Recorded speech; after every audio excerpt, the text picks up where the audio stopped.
Good morning. All right. Thanks everyone for joining us for this wrap up to Design Week. We've got our steering and our technical committees here with us today, and just want to thank you all for all the help that you've been in making this an incredibly successful Design Week. Over the course of the week, we had 12 pop-ups, the 2 open houses, and just an incredible week of collaboration and conversation with our citizens and with our community. There is still plenty of seating up front. If anyone in the back wants to come up and be a part of the conversation, it's welcome.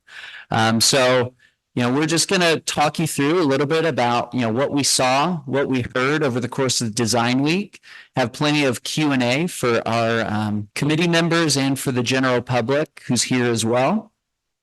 And then at some point, it's a little touch and go when they'll be here, but we actually had a group of students from Thaden School over the course of the week doing their own engagements with young people across the community as well. So they're going to have a presentation later today when they get here too, which I'm really looking forward to hearing what our younger residents have to say about the future of the city as well.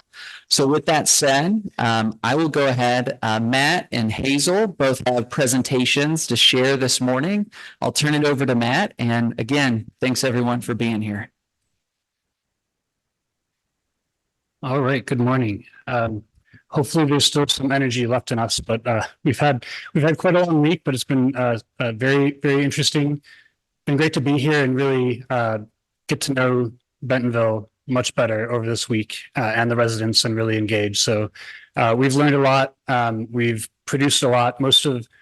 I'd say 90% of the stuff on the walls was done this week. It's really an opportunity for us to focus, to not work on other projects, to not get distracted, but to just focus on the task at hand here.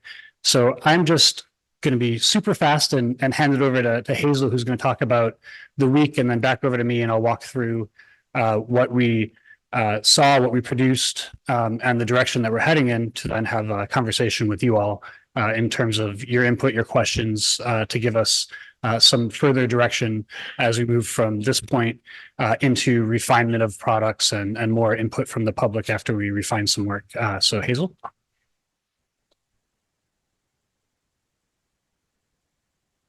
Thank you so much, Matt, and thank you everyone for giving us yet more of your time today. I see so many familiar faces, so thanks to those of you who were able to join us at the various open houses and pop-ups.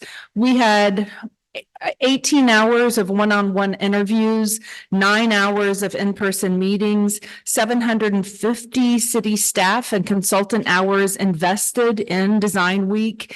That included 1,850 community surveys that were completed in advance of Design Week to guide our process. 200 during the and another 200 during the week. We had 12 hours of pop-up events. That was scheduled for 12 hours. Some of those ran quite a bit over as well.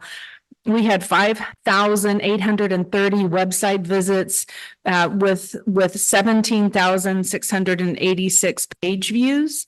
We had 663 residents that were engaged in those pop-up events, and we had 107 attendees at our first open house and 225 attendees at last night's open house. So I just have to give you all major kudos for the amount that your community is engaged. And I know that so much of that is due to your leadership. So thank you for making this a very successful, highly community engagement, sort of directed type of Design Week for us. I just want to give you a quick overview of the pop-ups before Matt gets to the very interesting part of this week's outputs. I don't know how many of you were here for last night's open house, but these boards around the wall at the moment are the boards that the community shared with us last night. And the two Where's Your Happy Place and Where's Your Place in Bentonville, those are some of the 5 boards that were part of the pop-up. So I just wanted to give you a quick overview of those pop-up and community houses and what we heard. So So again, the folks who came out ranged in age, ranged in perspective. The mayor was interested in us having each person also put a dot on the map for where they lived. So we got really good coverage across Bentonville of a wide variety of needs, thoughts, perspectives, concerns, which was super helpful. So as people wrote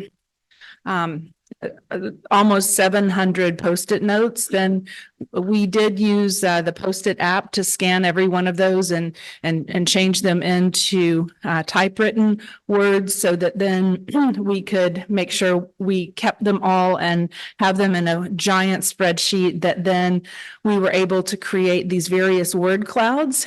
And I'll get to what these word clouds came from in a moment. But for the 6 big questions that we asked over and over again at the pop-ups, when you look at these word clouds together, you'll see a lot of things that are emerging trends, regardless of what the questions are. That small town feel and people wanting to protect that was a big part of what we heard.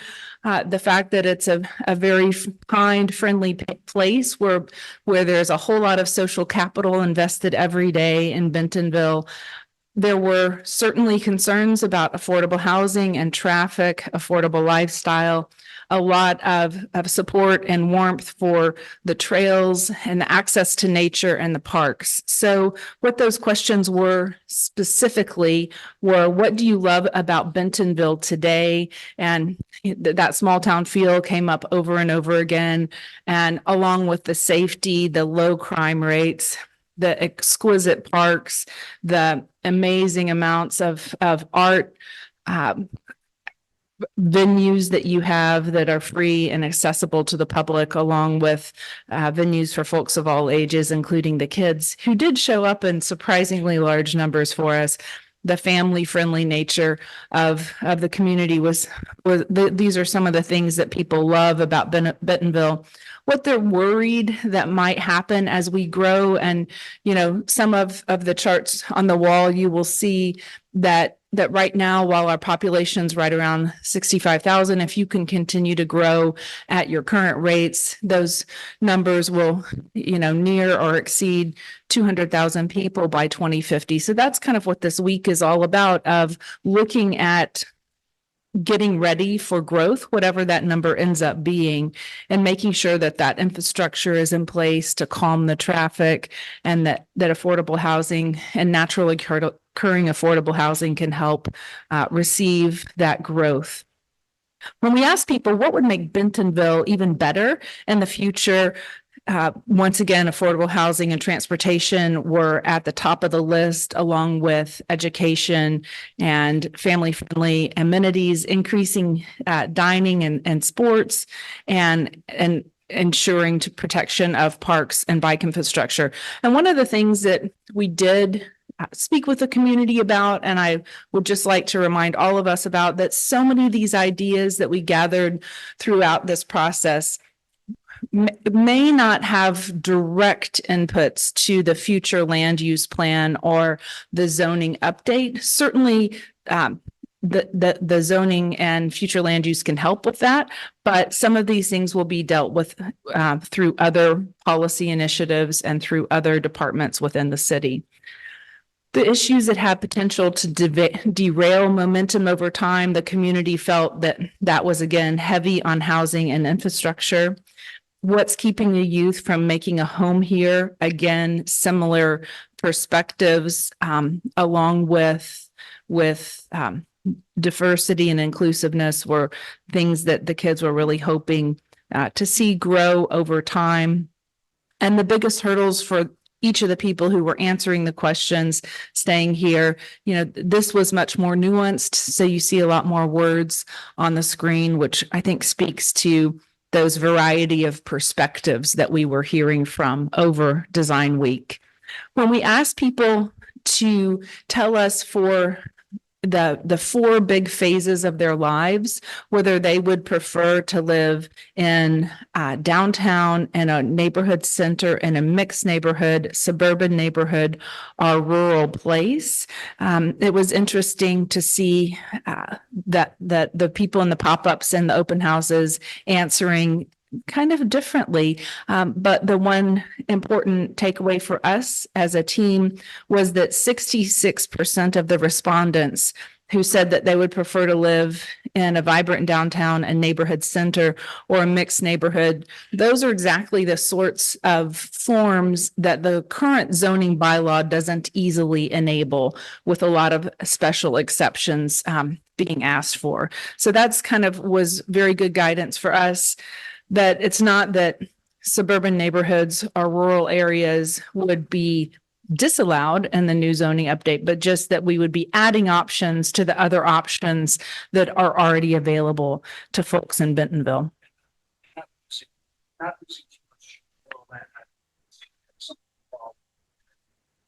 Right. For folks on Zoom that didn't necessarily hear that, another really important part of this is because the rural landscape is very valued by 21% of the folks who responded to this particular survey, in order to be able to have some of those rural lands to develop on, those other more compact areas of the first three to the left of the screen are also important to maintain. The other thing to say about all of Design Week input is that these aren't necessarily statistically valid sampling sets because of the nature of the pop-ups and the voices that are being heard. So as you can see from the boards that also Matt will go into later, that this information that we did receive from the community, even though it's the biggest community engagement process of Plan Bentonville in general that has happened in the 150-year existence of the city of Bentonville, still the process is heavily informed by market research and local financial analysis as well, which Matt will share with you in a moment.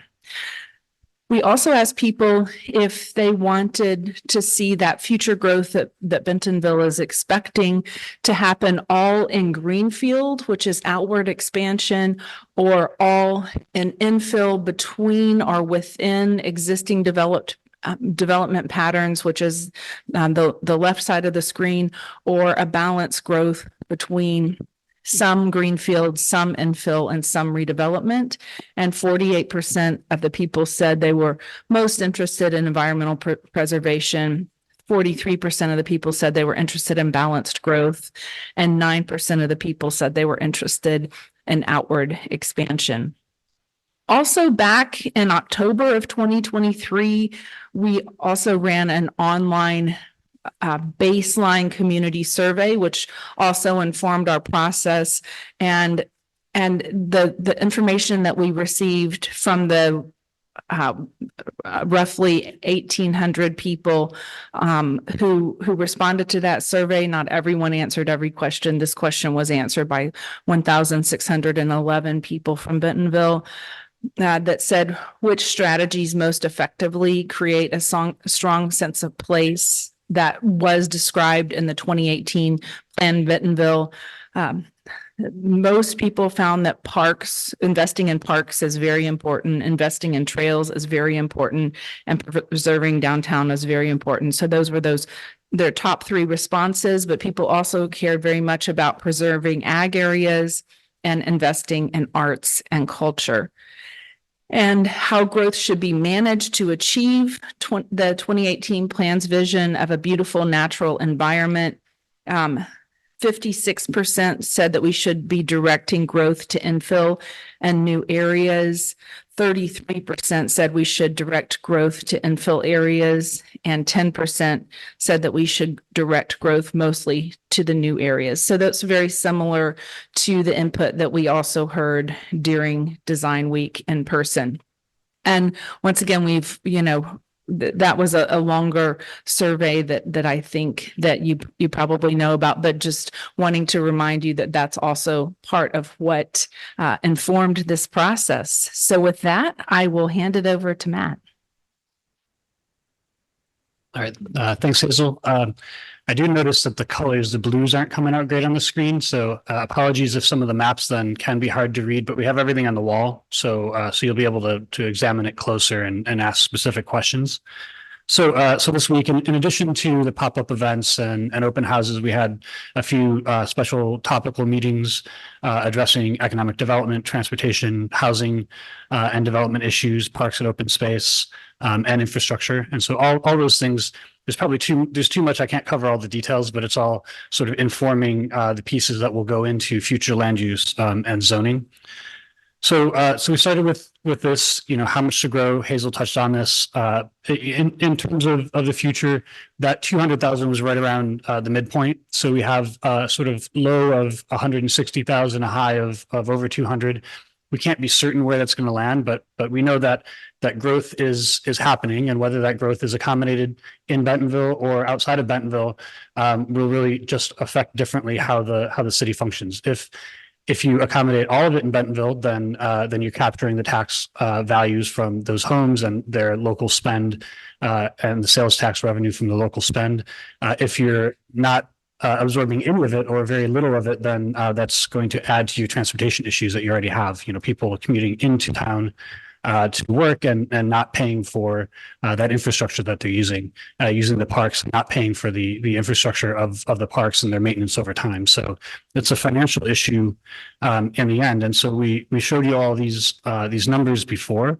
We've refined them a little bit further. The first numbers that we showed you in the last meetings that we had, steering committee and technical, didn't have the pipes. It was just the road. So we've added the cost of water and sewer to this. We don't have all the power cost in here, so we can refine that further with the city. But essentially, this looked at how much, if we're growing at different intensities, the lower intensity we grow at, we accommodate new residents, the further they move out, and the more costly it is. So at the bottom, we've sort of totaled up the cost and added a line that is looking at what on a 50-year replacement schedule, what the cost is of that growth in terms of yearly revenues that you're going to need between sales tax and property tax. So at the lowest growth, of course, a bunch of that's outside of the city, but that does result in about 32 million a year in maintenance liability versus growing at a new average of around 16 units an acre is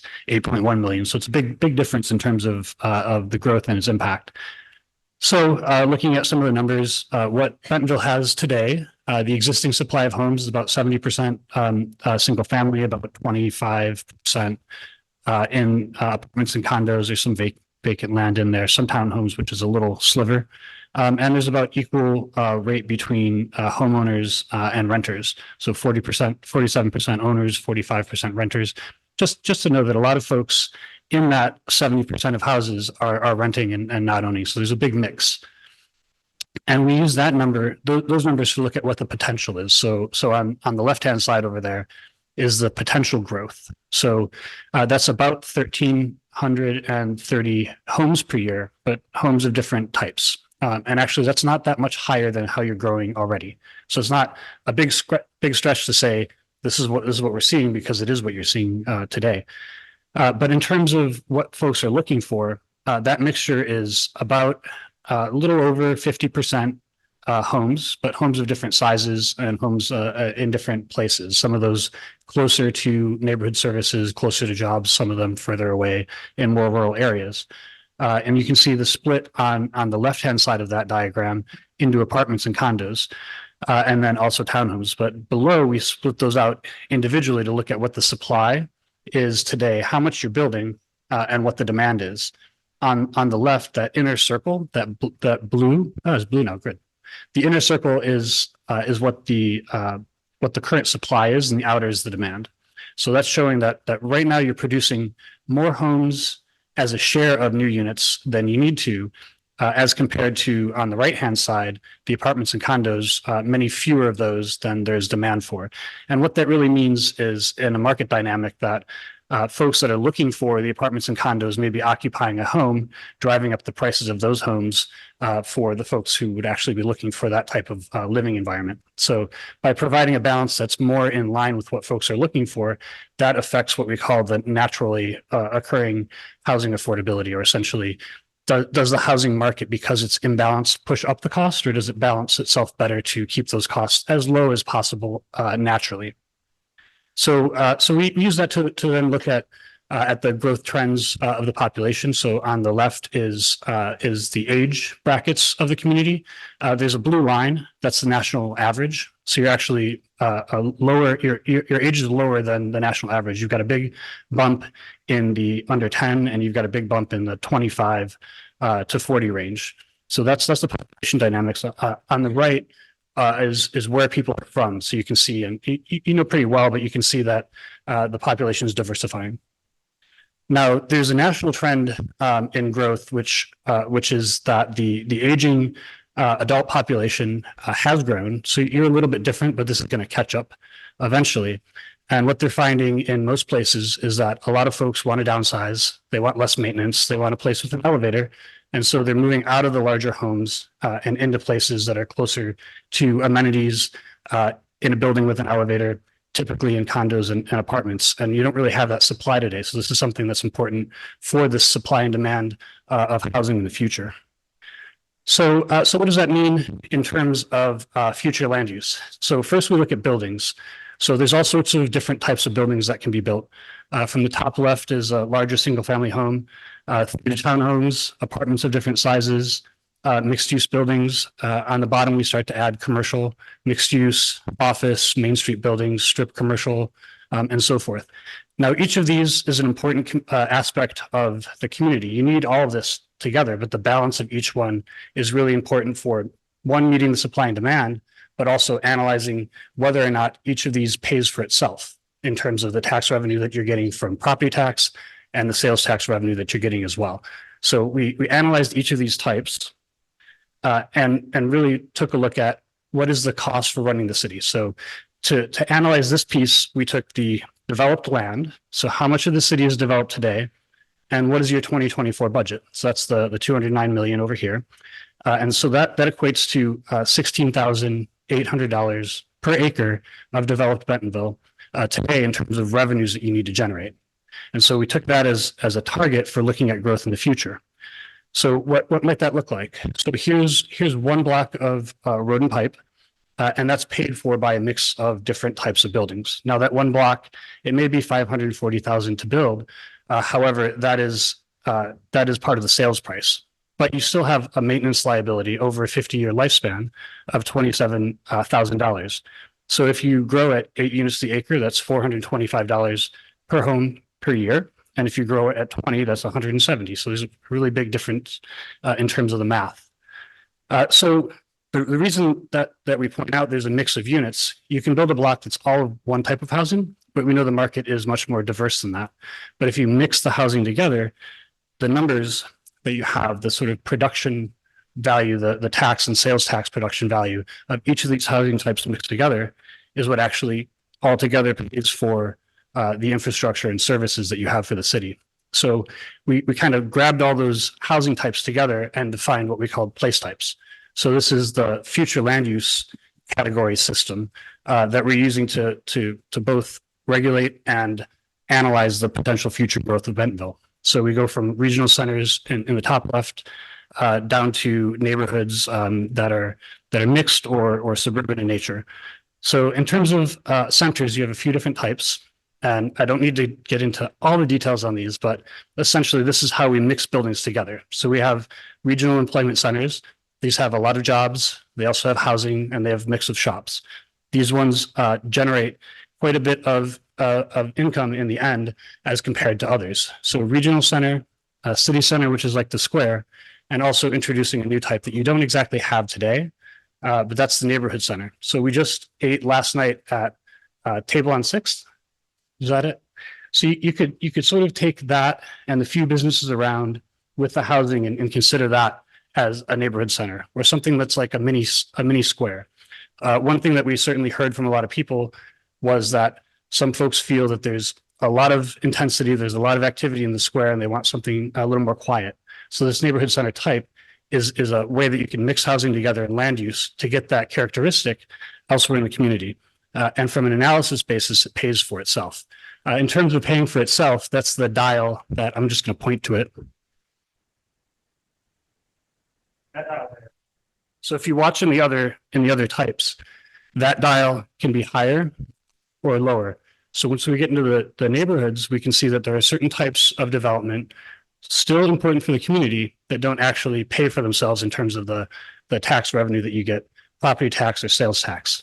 A mixed neighborhood, which has that mixture in balance with what the market demand is, that pays for itself just barely, but it can pay for itself. However, the growth that you've been seeing doesn't. And so you need to balance those along with centers that have sales tax generating revenue. Now, industry and technology, that also doesn't pay for itself, but it's important for you to have in the community because you need to generate jobs. So those things mixed together, here's corridors of commercial strip centers or corridors that have infill. A mixed corridor is a strip center with infill, and on the right is an interstate corridor. So all those pieces come together to form your land use. And so that's the way we're analyzing the city. So before we got to start design week, we did produce some scenarios.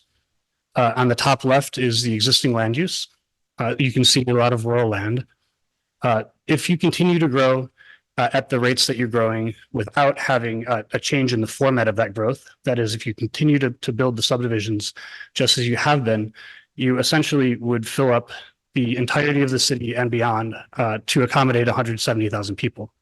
So we looked at a couple of other models. There's compact growth and balanced growth. These models are looking at different levels of compactness to see how could you accommodate that potential 200,000 people on the land that you have. So we took those and did the numbers. We have the same sorts of dials. That dial that's the red on the left and the blue on the right, that's your overall balance sheet. Can this development pay for itself? So today, not sufficiently. Today, you can't sufficiently pay for your infrastructure liabilities. If you continue to grow as you have been, that's the second one from the left, it will get worse. Now, if we look at different ways to balance that growth, that's the two on the right, we can bring that back into the positive. And how positive that is depends on the community's goals in terms of how compact should we grow and what do we want to preserve. So we did ask questions in Design Week of folks, how high is too high? And this was kind of interesting. On the bottom are some outcomes from the survey. This was about 200 people that have participated in the Design Week. And we said, how high is acceptable? On the left is closer to me, on my block, a few blocks away, within 5 minutes walk, within a 5-minute drive. And essentially we found that people were pretty flexible in terms of being acceptable for having higher buildings near them than we thought they would be. So that puts us in a scenario of looking at opportunities to grow up rather than out in more places than we may have initially thought. We actually did this survey on the left during the first open house where we said, what would be okay for these place types today? For each of these types of places, you allow 3 stories or 4 stories or 6 stories. Do you think that's right? Do you think we should add 1 story? Or do you think maybe we should add a couple more stories? Now, of course, there were mixed results, but the vast majority of the results said, you can add a story or you can add 2 stories. It's okay. We'll take the height so that we don't lose our natural characters. And that's on the right, this survey, which you can't really read, but essentially we asked, if you moved within the city, what would you like to have nearby? And essentially, there are 3 things that people wanted. One is a park. The other is a natural area with trails. And then they wanted to be in an active place. So either the gold or the one just below it, that light blue, those together are being an active place, but people were split as to whether they wanted to be near an active place like downtown or someplace that was a little bit less active, but gave them the opportunity to have access to shops, a cafe, a place to meet their neighbors. So the demand is really for parks, natural areas, but also activity, but activity of a variety of types. So of course we heard about traffic, and traffic's a big thing. Now, one of the questions that we started to ask in these surveys as well, which was interesting, is on the left, that question is to reduce traffic congestion, which solutions would you support? And essentially, we were trying to get people an understanding of where people landed in terms of what they thought the problem was. So what they mostly said was more downtown areas. That's on the bottom. More public transit and bike lanes and trails. Those were the highest number of results. And then it was having a car-free life opportunities at an affordable cost. So can I live in a place that I mostly walk and bike, but can I afford the housing? And right now, generally they can't. And then a grid of connected streets over big streets. And then on the right, we asked, what do you think makes traffic bad?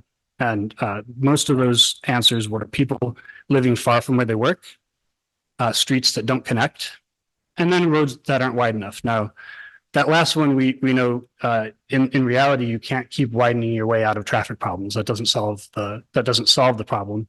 It only exacerbates it. So we didn't have this board ready, and we're still working on the explainers.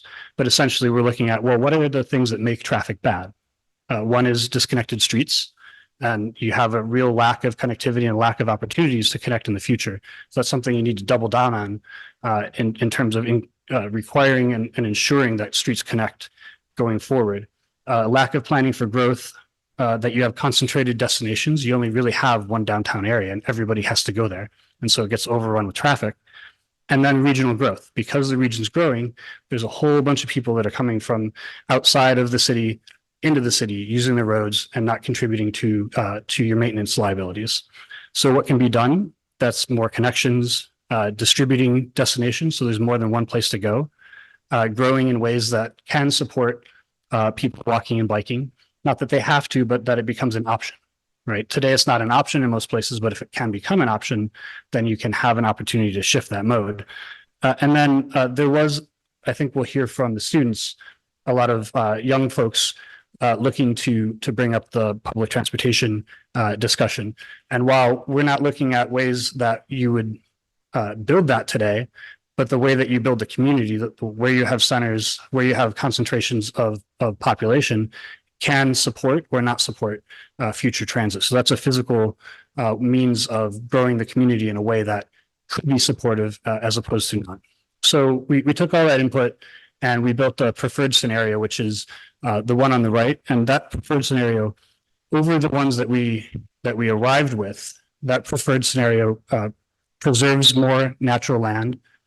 It provides more distributed centers and more centers of intensity in places of the core of the city. So that growth map looks like this, and it's actually on the wall, so you can go up there and look at it. We're getting corrections, and we'll discuss the process of corrections there.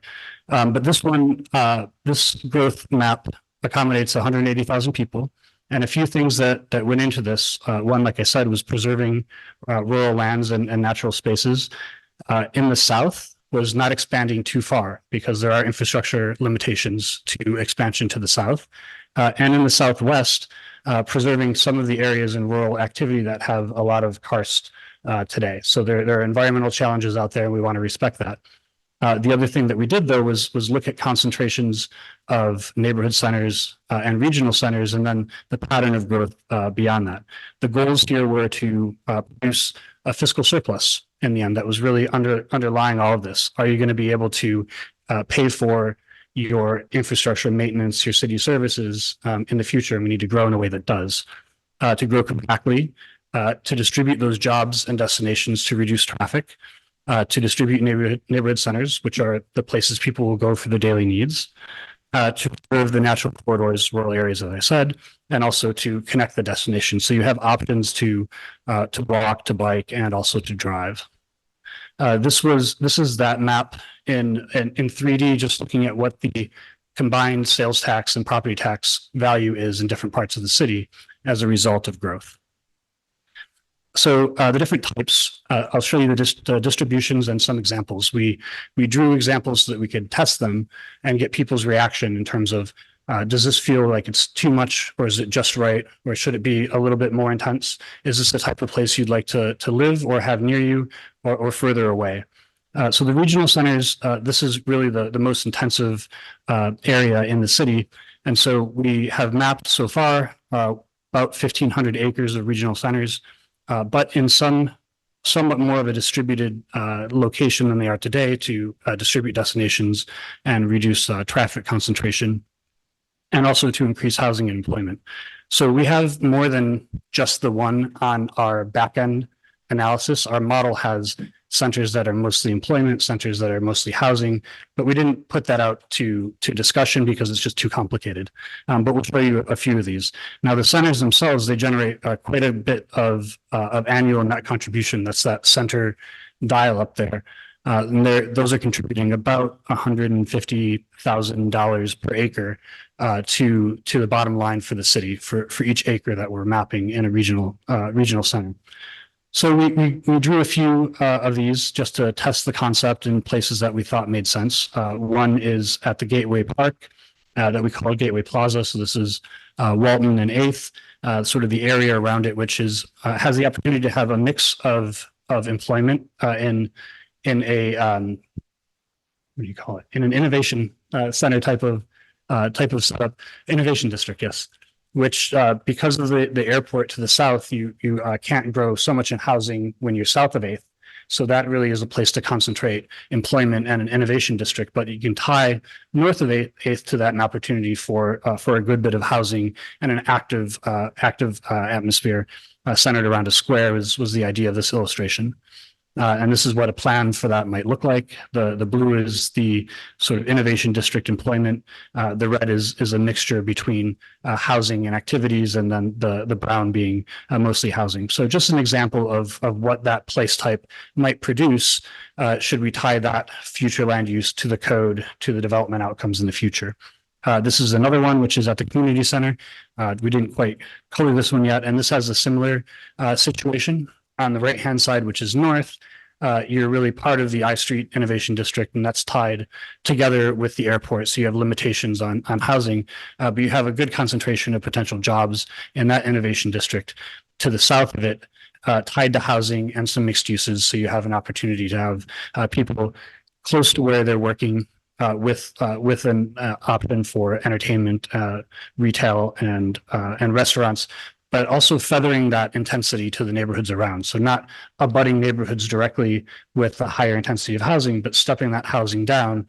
So you're connecting like to like. So the existing neighborhoods of lower scale housing has lower scale housing that then transitions to townhomes, that then transitions to apartments into the center that's connected with the innovation district. Another one that we thought was a good opportunity is J Street. So you're thinking of the I Street corridor today, but the J Street corridor, as you continue south to the hospital, has quite a lot of opportunity for infill growth. So we drew up a potential regional center here at J Street. And then the last one, which is the potential center over at XNA. In the Southwest, you have infrastructure today, but you have a lot of issues in terms of the karst. But perfectly situated is that commercial center that's there right now, but it's not zoned in the way that would be the highest and best use for that. So this is looking at that concentration of a regional center up by XNA, but then preservation of rural lands around it. So it really becomes sort of a center and part of town on its own that then has access to nature, access to rural areas. So then we looked at neighborhood centers and mapped about 190 acres of neighborhood centers around town, which isn't too much. But these neighborhood centers are like that small square where you have access to a salon, a cafe, a bank, a dry cleaner, your sort of average neighbor daily needs, and a place to meet your neighbors. And the goal for this is to distribute destinations, again, to reduce daily trips and reduce traffic, but also to provide commercial uses that are at the scale that is more compatible with housing around it. The neighborhood centers, in terms of the dials, they pay for themselves as well. This is about $70,000 per acre of net revenue to the city that pays for housing and other types that don't generate that revenue. So we drew up a few different potential neighborhood centers to look at the scales. And one of the things that this will do for us on the coding side is help us understand, well, how do we code to the right intensity so that this can connect seamlessly into the neighborhood. So this is an example of a neighborhood center on 8th Street to the west of Walton, small in scale, aim to fit in the neighborhood. Here's a neighborhood center, which is what we'd call a retrofit. This is a neighborhood center on Walton. This is north of 8th. So the Harps is the bigger building to the upper left. And this is an example of how you might infill that to become more walkable as a destination. Oh, great. Here's a neighborhood center that we looked at Creekside Park. So Regional Airport Road is the diagonal that runs through here, Creekside Park up there. And this is looking at what the potential outcome would be if we mapped a neighborhood center type in the future land use and wrote the code to enable that. So we also drew plans related. So the neighborhood center type, the commercial is in that red, that's mixed use just at the corner with housing in brown, multifamily townhomes, transitioning to single family on the left adjacent to the park. So that's a sort of mixture of different housing types together, along with a little bit of commercial on a small square that is a destination for folks in the area. And one more neighborhood center, which was at the sort of rural edge interface. This is at Windmill. There's in the back by Fulbright, there's city parkland and development sort of already all around here. So this is looking at a potential neighborhood center, that mini square, and the development around it that would be supportive. So we drew this up as well. One of the goals of drawing these plans and that we did this week is so that we can check our numbers. So here's the concept. Here's what it actually might look like on the ground. And we've determined how many square feet of commercial would you have, how many housing units of different types would result, so we can refine our models. And then there's one more neighborhood center. This is out at the fairgrounds, as you can tell by the Ferris wheels. And the idea here is sort of similar.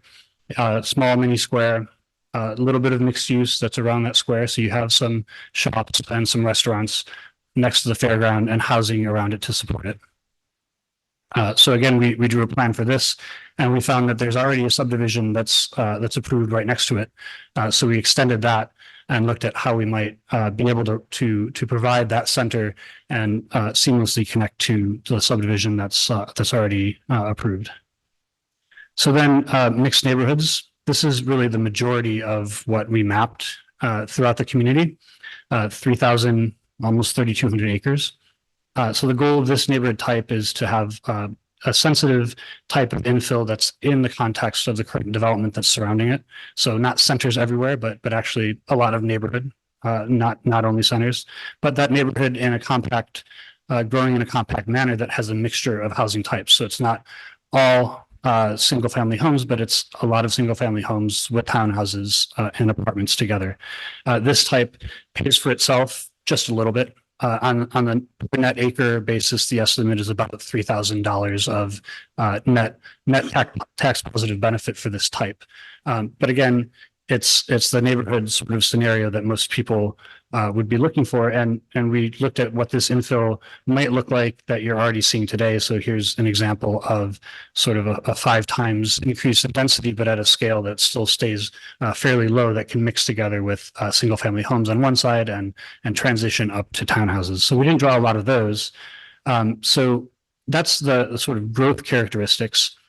Then we also have begun looking at different ways of connecting the community.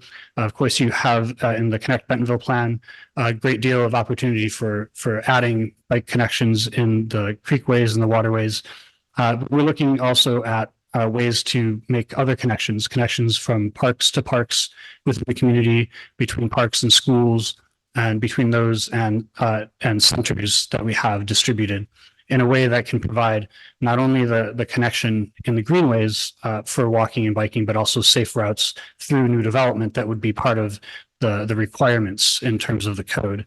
In addition to that, the Blue Ways side is looking at ways to manage stormwater and drainage instead of losing that and increasing the flooding as we're seeing today. What incentives that we might be able to provide to development to preserve those areas and advance regional detention opportunities. So this diagram was over at the Windmill Center, but the main thing we wanted to point out is the thoughts between a center, which is there's a little square, this little green between the rows of trees. That would be that neighborhood center that's planned. Here in this blue way, that creek is an existing planned bike corridor. and the park up to the north. And so the general idea is, in addition to the Greenway corridor on the waterway, that we look at other connections through the community that are low stress, but through new growth and not only to the side of it. So that's sort of connections strategy. And then we're looking at other code strategies, one of which is that transition, so that we don't end up with in the future a big jump from 1 stories to 6 stories right next to each other, but rather a smooth transition from lower scale to higher scale in places that growth does occur. So there's a whole bunch of code strategies that we started to get to this week through the meetings that will land in the sort of zoning and subdivision realm, but that's a street and trail connectivity, open space, and stormwater strategies. So I touched on that, but that's there's goals for preserving natural drainage ways, adding greenways, adding meaningful open space, having shared strategies for smaller parks that are going to be part of the subdivisions, and also incrementally growing the regional stormwater management.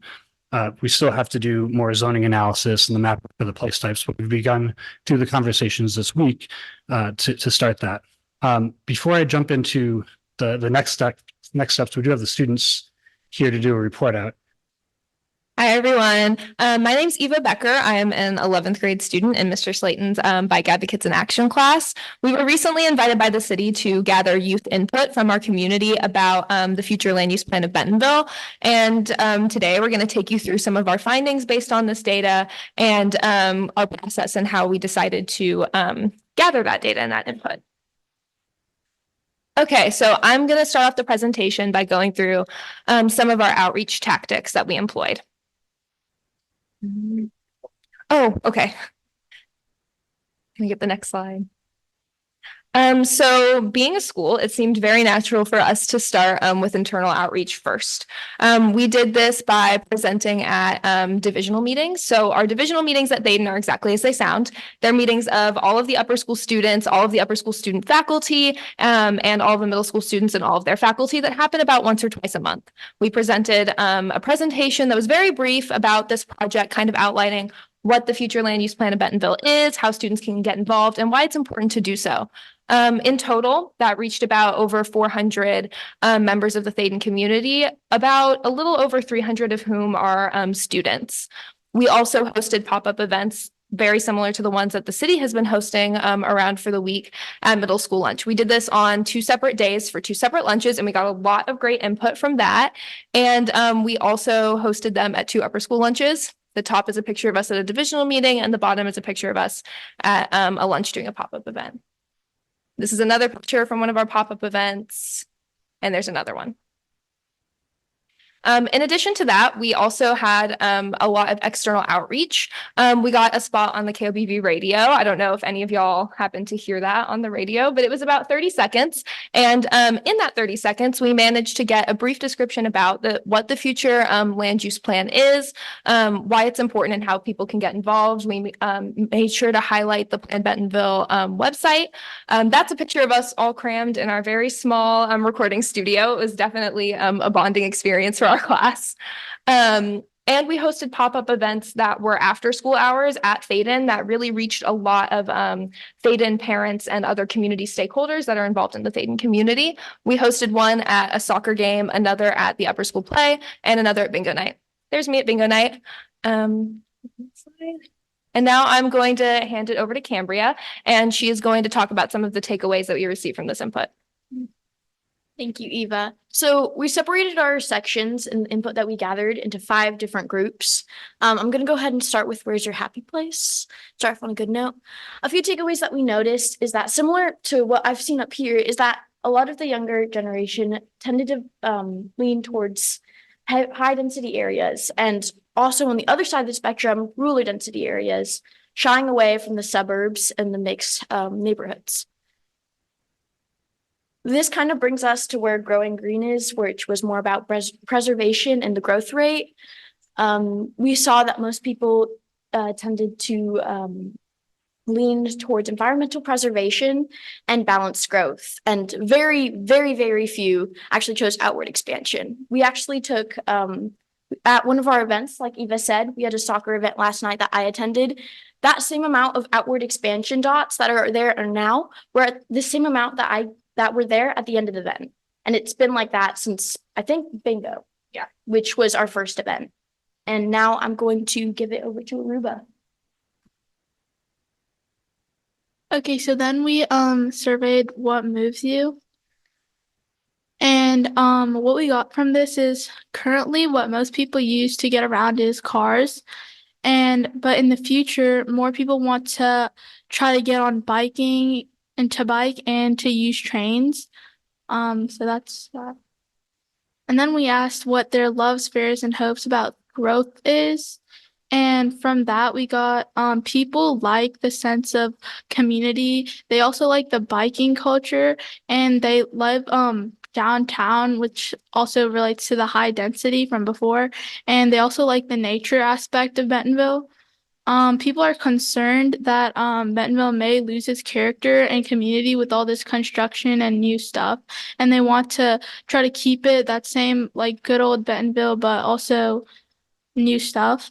They also think it's going to become unaffordable and more expensive, and people might not want to live here because of that.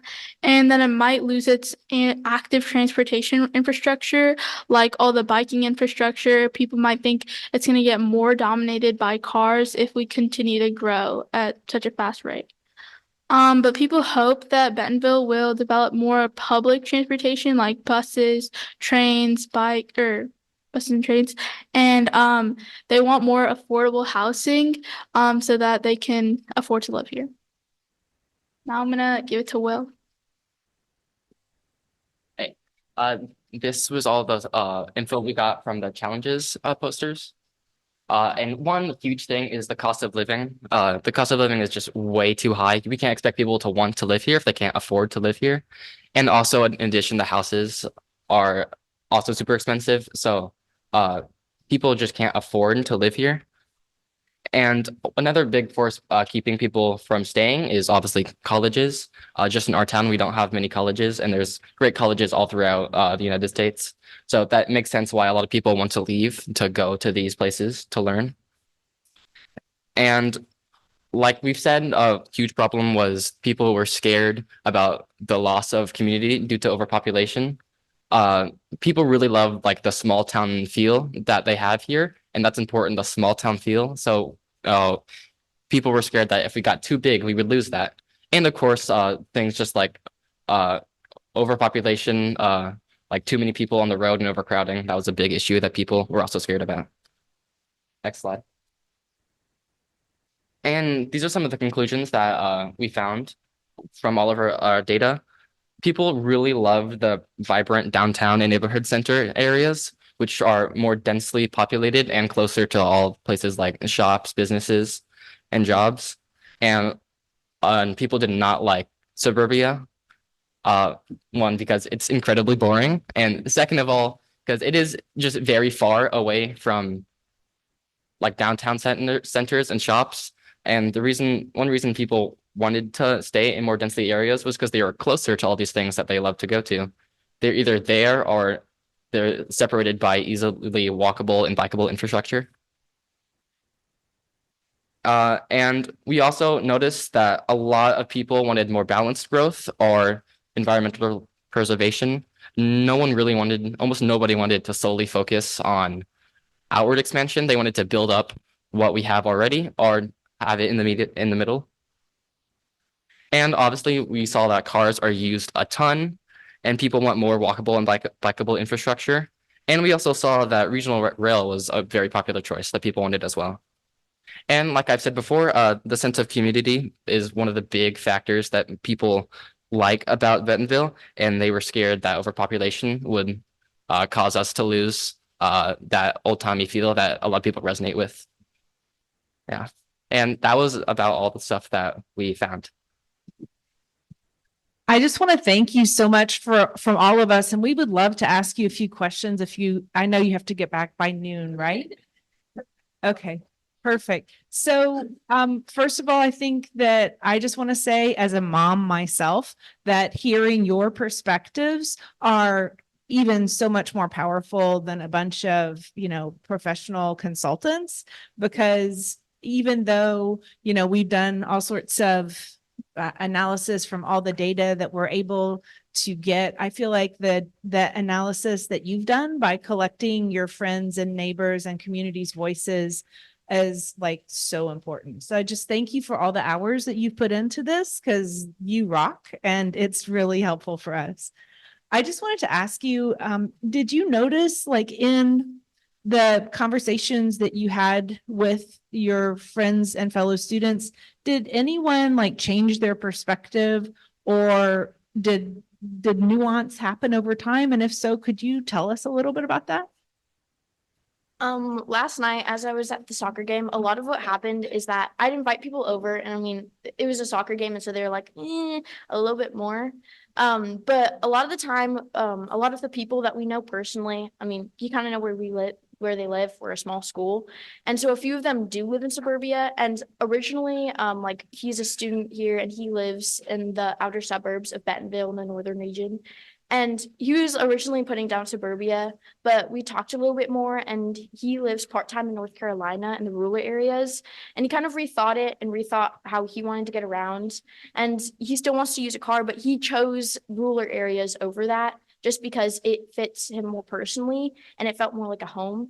And then I feel like we also kind of saw that in the downtown areas, especially. Like there were students, I mean, I guess it was kind of like affecting the data in a negative way, but students would talk to each other and like in a way kind of convince to stay away from suburbia. But we saw a lot of our younger students definitely leaned towards downtown areas. And then as those younger students started to talk with our seniors and our juniors, they kind of started to lean back over into those vibrant downtowns, which was really interesting, especially as like those seniors and juniors, you'd imagine that's what they would want. Like going to college, most people want to escape the small town feel, that kind of like trap. But no, it was really interesting, I think. But I think it was really awesome. We also got to see in talking to a lot of younger students, or at least I did, that they were starting to think about the way their city is built and the way they experience their city in a way that they hadn't previously. One of the most concrete examples of that I can think of off the top of my head is when I had a young middle school student come up to me, and I was showing him all of the things and where to put his stickers. And he goes, "Oh, well, I really like to live in rural areas because I like the open fields and I like having that feeling. And that's where I grew up." And I was like, "That's great. Put that down for your sticker." And then he goes to put, when I was explaining the expansion part, the growing green part, whether or not we should develop high density or outward. And he tries to go put his sticker on the outward one. And I was like, "Hey, wait a minute. If you're going to put your sticker on the outward expansion, that's going to take up a lot of the open space that you like as land." And he thought about that for a minute, and he was like, "Oh, I hadn't thought about how that kind of expansion and that kind of building really impacts what's already there like that before. I just thought I want to be out there, so we should be able to build more houses there."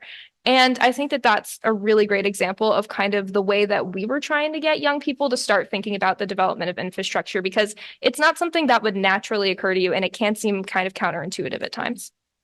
That's awesome. Thank you so much for that.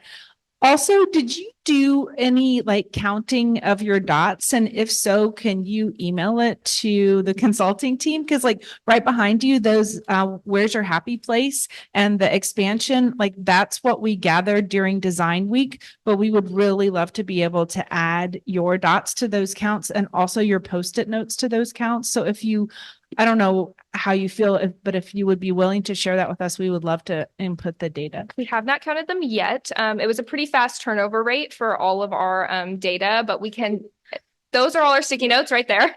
And we can go ahead and count the dots. We have them in like little evidence baggies, sorted by question, but we can definitely go through and count all those dots for you. The data might be a little skewed though, because there were some students that I noticed were putting down more than one sticker for each question, and I didn't correct them because I was like, at least they're giving their input. That's awesome. So just for your future, because I have a feeling you all are going to be amazing civic leaders in your future just because of how committed you've been to this process. So just to share with you, like our methodology, in case you ever want to do it for the next time around that you do this. So one thing we do is we just download the free app called Post-it, which is. We use that. Oh, you did? We actually have the sheet too, if you want that. Okay.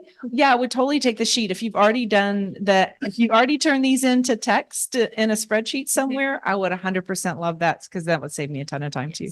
But we love that because we were able just to basically type up everyone's statements at the end, and then we were able to turn them into those 8 word clouds you see behind you. So those word clouds are what was just the output of all the Post-it notes we received this week. So we'll add yours to it too. I think perhaps we could just ask each of you, put you on the spot, what you want to see in the future of the community, and then also what might warm you up to that, what you thought were the things that you heard the most that others wanted to see in the community. You had some of that in the presentation, but I think it would just be good to get your takeaway from the conversations that you all had. That's a great question. I love it. And I'll go first because I'm closest to the podium.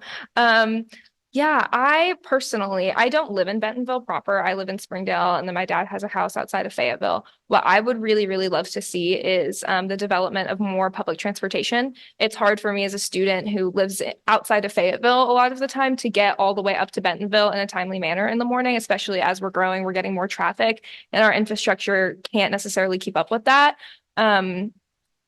And I think having the development of a regional rail system would really be beneficial for a lot of people who live outside of Bentonville who are trying to get here, and just in general for the connectivity of the region. And I think that's a through line we saw with a lot of people when I was telling people about the transportation, like what moves you poster board, which is something that our class actually created and wanted to ask. We designed those questions ourselves. And something I saw was a lot of them were saying, I get around by car, but I would love to be able to take a train. And I think that was a through line we saw, was just people are very, very interested in the development of more public transportation. They made a great board that then we took and used in the pop-ups. I'll go next because I'm second. We just go in order, I guess. But I'm an avid cyclist myself, and I participate in a lot of the active forms of infrastructure. It's a little cold right now, but I ride to school most days when it's not below freezing. But the main goal, I actually joined Mr. Slayton's classes. I was in his urban studies class last year, and the main reason I joined was just so I can work and figure out what active modes of infrastructure actually feel like, and what the work that actually takes to be put in. And like small and centered downtown spaces are great, but kind of that second spot is kind of where I lie specifically. And also just, again, like I said, active mode infrastructure, oh my gosh, is something that I strive for both as a community member, but also as an advocate. But yeah. Yeah, I'll let you go, Will. Yeah, one thing I love about Bentonville is just where we are right now, downtown. It's like my favorite place to be. I'm here like every other weekend, and I love it partly because of what we explained as that like small old town feel. And I also love how I can get from my house to that area just on a bike or by walking. I never use cars. So the one thing I want to make sure that we keep doing going forth is to keep giving our support to these local areas and keep the nice cozy downtown feeling, and also add more, like most people probably say, add more bikeable and walkable infrastructure for other people so they can also access these places and hopefully have some of the experiences that I have as well.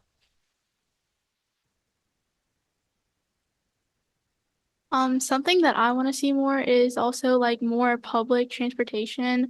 I used to live in New York, and I love the buses. And if that could happen in Bentonville, I would probably like use it. Because I have to take my car. My parents have to drive me to school every day, and if there was just a way to do that, it would just make it easier for us. And also maybe more places for like kids or like people like that we can hang out. Like the only really place that I can think of is like downtown Bentonville. And I mean, if you've been there, you've been there. So like maybe if there's more places to go. Yeah. Thank you so much. I just have two more questions and I'll just ask them together and you don't all have to answer, but if anyone has a yes, I'd love to hear it. And I was just curious if going through this process and spending so much time in the really good classes with your amazing teachers, we've been really appreciative for the time that they've spent with us this week as well.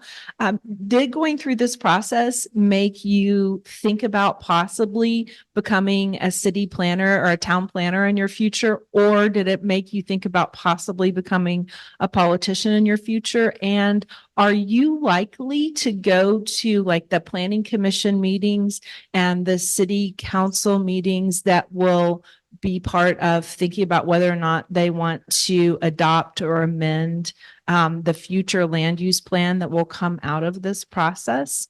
Since it and the zoning that will come after that, since, you know, those usually most cities update their zoning every, I don't know, 10 years if you're lucky, but most cities more like every 20 years for a full overwrite like this. So you're the people who will be kind of growing up into adulthood during that time frame. That was really more than two questions, but you're welcome to answer any of them if there's a yes to any of them. Just curious. So yeah, throughout my class, I've gained more knowledge about how this kind of stuff works. And it's actually here at open house on Monday. I met some of you people and I had like a great experience. It was really fun. So yeah, I was thinking about getting more like interested in like what happens in my city to make sure I can like have a voice and share my opinion. Probably not become a politician or a city planner, but I want to make sure I know what's happening in my city. And I have methods that I can use to actually make a change. So. Actually, so I'm a sophomore, so I have 2 more years until college. But since the urban studies class with Mr. Slayton, I've been looking into a minor in urban studies or, some form of that. We're really interactive at Thaden and having that hands-on experience with our community is really important for us. And I honestly don't think I can go the rest of my life without being able to engage in my community in a more meaningful way. I want to be a lawyer, so in some capacity, kind of like a politician. But yeah, I think I honestly just want to make sure that I'm really involved in my community and that I have a say. And again, that's really important to me. And I was on student council last year, and I didn't have as much of a say as I wanted to. So me and my entire grade protested our student council. So I mean, that's all the information you really need for me. But yeah, I think classes like this have a huge impact on people. And I mean, I wasn't really interested at all. I just wanted to be a competitive cyclist when I joined Mr. Slayton's class last year. And my entire life has been moved entirely off the rails since then. And I want to be a completely different person. So I think it's a good show of what experiences like this can do for students. I think I want to stay more informed on like what's going on in the community and just like know what's going on with like how we're building the city.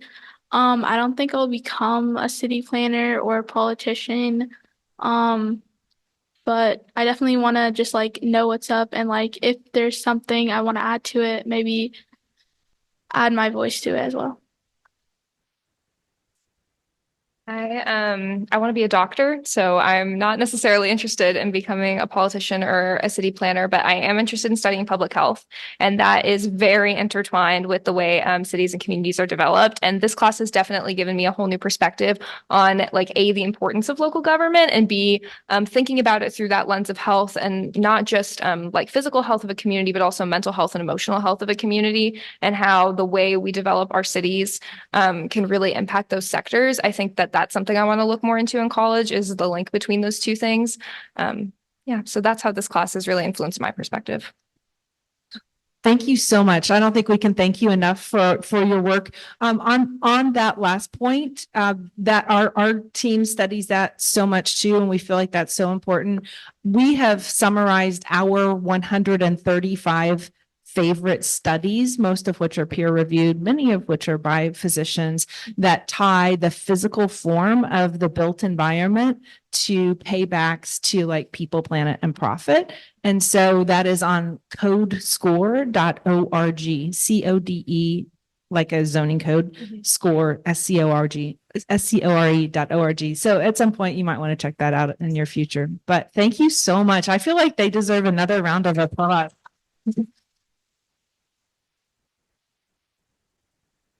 So I was already on the last slide, so that's good, right? I think there were a few things that came up out of that to certainly connect to.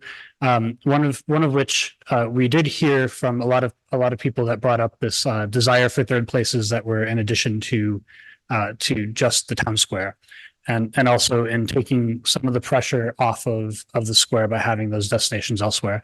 And again, I think the outcomes that they saw and some of them that we saw as well, and the questions asked around preservation of or the preferences in terms of where to live, that there was a lot that moved us this week in towards the rural preservation and the distribution of smaller places where people can meet with their neighbors and continue that small town character that they're feeling might be lost by having too much pressure on just the one sort of central area in the city. So all those really come together and coalesce also with the dollars and cents of growth.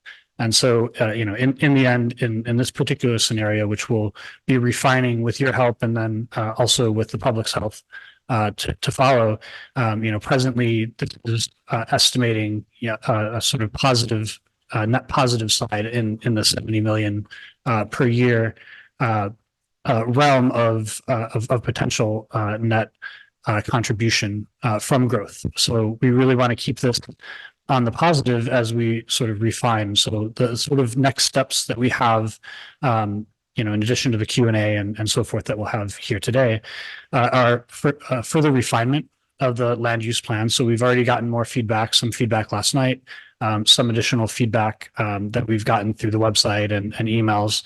So we have some refinement to do on this future land use proposal. Planning staff will have some refinement as well, and we'll also share with you all this future land use proposal to provide your input, the steering committee and technical committee. And once we have those refinements and a refined model, then we want to put that out to the public for the public's input specifically on the future land use. So this is really us huddling up and getting as much done as possible to put together a draft so that it's something that you all can respond to, give us feedback and direction so that we can then provide that for public input. So that's all I got. And it's just to questions for you all. Thank you. I have gained so much confidence as I've learned through this process, and I'm excited about what we're going to end up with from your engagement with our city. So my question to you is, the land use map itself won't manage the growth of our city. It takes the proper integration of the city employees, the planning commission, the city council in taking that and applying it. Mm-hmm. So I notice in your next steps, it looks like we're going to end up with that future land use. As part of your engagement with the city, does that include any training or any future education opportunities for our elected officials to know how they are to interact with this future land use map? Yeah, absolutely. And not only the future land use, also the code. So the second portion of this is the Unified Development Code. So it's revising zoning and subdivision together. So there's a whole lot that's part of that. That is going to be a sort of educational. We'll have educational goals with, but in terms of the officials, certainly the future land use. We're not just going to be like, here, adopt this. There's a whole series of educational opportunities that we have built in for the future. But again, it's not only the future land use; it's also the zoning because of how those two connect with each other. And for staff, it's also critical. So the technical committee has been really helpful in beginning that process, and that's a good opportunity to continue that. But also with the staff in planning and zoning, as we go through the drafts of the code, we don't just write a code and say, here you go. There's a lot of time to absorb, especially when you're thinking of changing operating systems. And there was a good, sorry to ramble on this, but there was a good question that came up in the infrastructure meeting earlier this week, which was we used to build one way and we changed to another system, and that's why we've been building roads that are bigger and all this space on the side of roads for pipes and so forth. And are we going back? Are we going to sort of change back again? And I think it does help to point to the fact that yes, one way in part this is changing operating systems, and it's changing operating systems with the purpose of building a community that people can have pride in and love, but also is fiscally responsible. But then on the other side of it too, it's not that it's something new, it's something that's old. We're just relearning how to do that. And so there's certainly a lot of training that's required. May I ask one Yes, question? please. What's the timeline Mhm. for getting to future land use map and zoning requirements? Yeah, so the timeline is by the late summer for future land use. So we'll have a process of revising it, and we'll engage with the committees in doing so, and also provide opportunities for additional public input into the future land use map. That will get us a draft future land use map to bring to the commission and council, and that we're aiming for late summer for the future land use. The code is a longer piece of the process, so the code lags behind, and we're looking to the start of next year in terms of an adoption process for the code. And that'll also have its opportunities for input. We do draw these pictures though, because they're that connection between future land use and code in terms of zones and how high and how they mix and what the transitions are and so forth. Did you get the amount of community engagement that you were hoping for? Oh yeah, and yesterday's meeting when we opened the doors was more than I thought. But yeah, absolutely. And what I really hope also is, as we move to the next stages of input, that now we've gathered a lot of people that are paying attention and are connected, and so we can continue to grow that as we move through the process. One of my concerns is that this is going to be done to us Mhm. rather than with us. Mhm. And any suggestions you can provide on how we make sure we get people to these future sessions and they don't walk away with a feeling of, well, the city just did this to us and we're not satisfied with it at all. And I'm always surprised with how few people show up at planning commission and city council to share their point of view and perspective. And so that's what I'm trying to hear back from you guys, some suggestions on how do we continue to get more and more engagement as we go through the next phases of the process. One of the things that may seem counterintuitive is not taking too long, because once people are already engaged, then you want to continue that momentum so that they stay engaged. If it's months and months and months of additional time, then they'll sort of lose their interest in it. We certainly talking with people one-on-one has been immensely helpful. The pop-ups, even though Hazel and Scott and Susan wanted to wring my neck for saying yes, let's do it. Those were really, really helpful to get out and find people who weren't otherwise engaged and pulling them into the process. One of the things that we have discussed with Tyler in the past is, are there opportunities at the First Fridays and other events to have some more one-on-one time with people that are just in the community living their daily lives, that don't know or don't have engagement with the process overall, and plugging them in and getting their voices connected. And so that continued education and connectivity process is important.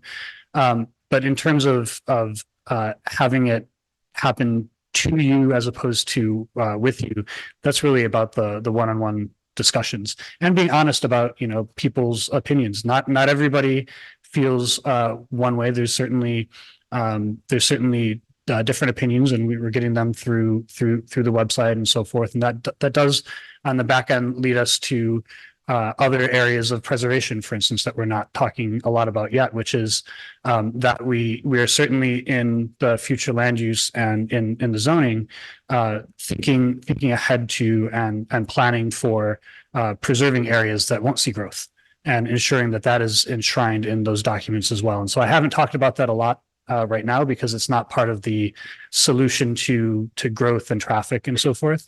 But it's certainly something that we know is important for a lot of the residents, which is to not see the change happening in their neighborhoods, but more so elsewhere in the community. Yeah. I had one more back here. Jump there. Yeah, sorry. I did have one more just thought on that. And it's, Matt alluded to it and we've talked about it several times. Just the importance of those pop-up events is really important, I think, to Planning Commission, City Council, and our team, that we go to where people are at, that we are at, you know, events that they frequent out across the entire community at locations that are meaningful to them during some of those places' busiest hours. And we did, you know, close to 12 of those over the course of the week. And those were truly, you know, conversations, collaborative sessions, listening to our citizens, listening to our community, and getting that live feedback. And I hope, you know, and I think a real testament to the way in which this process has worked and to show that we're doing this with the community, is if you look at the proposals that came in just based off of survey results on Monday and where we landed by Thursday, they are radically different. You're talking about a difference in population of 50,000 people. You're talking about, you know, basically everything south of Sears Road, which may have previously shown some, you know, neighborhoods, now showing as open space and rural areas. And that's this live feedback loop we've had going over the course of the week. And we hope to continue as we get into the more formal, you know, draft land use plan proposals of showing how we are responsive to the feedback we're hearing in the moment.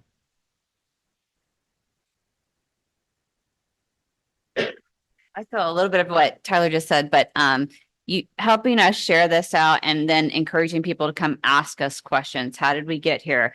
What are those neighborhood nodes? What does that look like? And what are we hearing? And why is that so important to get a plan that allows us to get to those places? So I just would really encourage you to share that the information out, but not just share it out, because I think the general public looks at this and it's confusing, right? But share it out and then ask them to come sit with us and talk with us. I share it out, and if you own property in the city of Bentonville, look where it is on here, right? Understand where you live, see what the plan is, and then come talk to us about it. And that's how, I mean, usually when people are upset with things is you're right. They feel like behind closed doors, we went and put this plan together and we're putting it. And that's why I've said every time we've met, like, we want as much public input. I'll be honest with you, though, this number right here, 1,800 people out of 60,000, you know, like, you're right. Like, we want more and more input, and we want to be able to explain this to you and explain the best practices that are put into this so that we're working collaboratively together to grow, but grow thoughtfully and reflect upon many of those things that you saw that people told us what they really love about Bentonville. And I think if we can all kind of come together around that and be collaborative in that effort, we'll get there. So. Yeah, so the cost out for the public infrastructure maintenance was a pretty interesting one for me. So that was streets and drainage, correct? Streets, water, sewer, drainage. Yeah. Okay, I didn't know if water sewer was taken into account. Yeah. because, Actually, what we did for that was that we took the city, the whole city budget. So it also includes police and fire and other services, Okay. events and so forth. Okay, have y'all ever done a city that has a public stormwater utility? And what kind of impact does that have on that dial? Is Josh in here? Can you answer that, Josh? Sure. So you're asking, He's saying if because there's not a public stormwater utility, how basically what's the cost of a public stormwater utility as a percentage of other types of Yeah. utilities? it's funny. It depends on how seriously a place is taking stormwater. And the way I think about stormwater costs, it's almost like paying for insurance, because there are cities that have never built a stormwater system, and so it costs them nothing until it floods. So Lancaster, California is one of those places, and they didn't build it because they're in the Mojave Desert. Turns out they needed it. And then there are other places that have very extensive systems, like Lafayette, Louisiana has over 1,000 miles of concrete and earthen ditches, and it's extraordinarily expensive. Was that an answer on the cost of stormwater systems? Yeah, it's kind of twofold, because it's the actual pipe and drainage and upsizing that as you grow, but also the regional detention, which I saw in here quite a bit. It kind of addresses the flooding, but it's not super expensive. But the pipe upsizing is really quite expensive, and I thought that may have an impact. Just curious if y'all have done an analysis on another city with that. Yeah, he's the analysis guy, so he might be able to answer a little more one-on-one. But I think it is important, though, that that sort of like insurance side of looking at it, like investing in regional detention and the opportunity to provide stormwater. One of the reasons that we ran that we put that up there is in our discussions with the development community, and also hearing about flooding issues in the community in general, and seeing that a lot of drainage ways have been removed, that if we want to address future flooding and stormwater, the best way to do that is collectively and not on sort of an individual development by development basis, because that lands itself in the maintenance responsibility of the homeowners association, which isn't really set up to be able to maintain those effectively. And so what you end up getting are systems that have failed and then overall cause flooding as a result. So that's something that we want to look at. And I know that the regional planning council is looking at that as well. So we want to try to plug into that. In terms of specifics on cost, we can grill Josh sort of on the sidebar to get a clear answer. Other questions?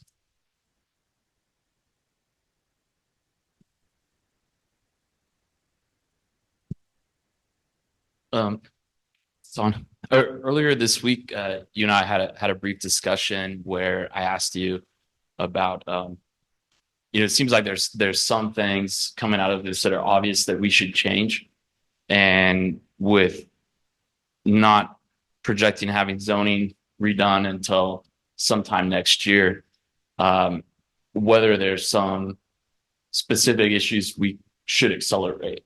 And you kind of mentioned that that's a possibility.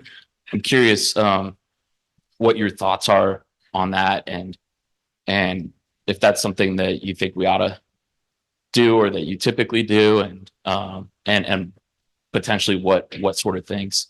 Yes, I think your question is, if it's going to take us a little bit to get to zoning, are there things that we can do in the meantime to implement changes that would then affect the development between now and then in the future? I'd say one of the biggest things that you need to get to is connectivity, and the insufficient connections, external connections, is something that you really need to hold a hard line on, because the traffic just sort of concentrating on on the few roads that you have is not a sustainable means of dealing with traffic. So absolutely dealing with the connection requirements is something that would be great up front.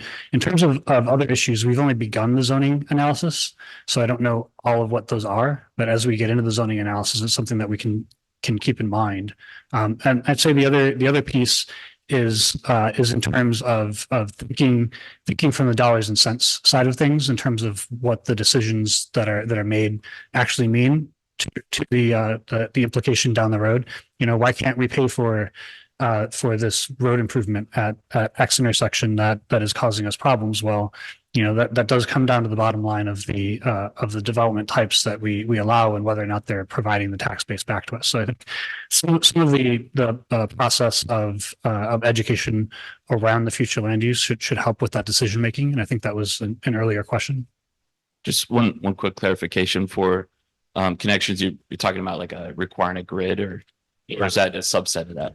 Yeah. So connections like requiring more frequent street connections. We have looked at and plan to analyze ways of building a future grid for the city that then provides regular connections, which we can talk about all the reasons why that's helpful. It's helpful for distributing traffic, but it's not only helpful for distributing traffic, but also providing for other means of access. It's better for emergency services. There's a lot of, and it keeps the streets themselves smaller, which costs less to maintain in the future.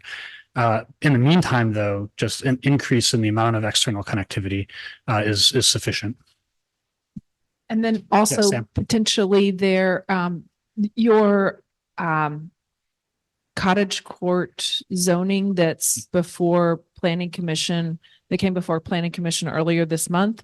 That's going to also help satisfy some of that unfilled market need that Matt was talking about earlier. Sam? I imagine there are a lot more cities that have gotten to this point than there are cities who have gotten to the point of actually implementing this stuff. What roadblocks, hurdles, or pitfalls stand between where we are now and fulfilling this vision over the next 20 years? I think it was the earlier question about how do you get more voices out at commission meetings, at council meetings to diversify the opinions that are being expressed to better represent the community. And so that's an engagement piece.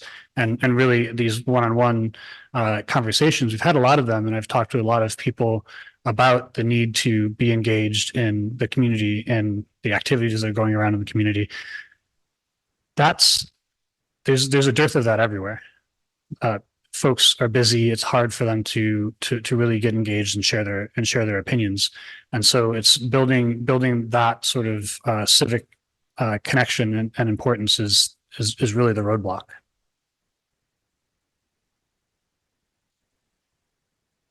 Anything else? Nope. Well, yeah, any Zoom questions? Okay. Well, great. We can actually turn the lights on and have more one-on-one discussions with you all, and pull this screen up, and you can see the boards, and we can get into more specific discussions.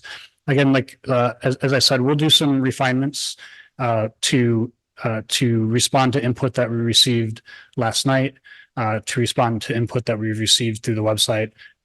Then with Tyler and his staff, get some direction on refinements from them, and then share that out with all of you to provide your feedback on the future land use, and then we'll go to the public with that. So with that, thanks everyone.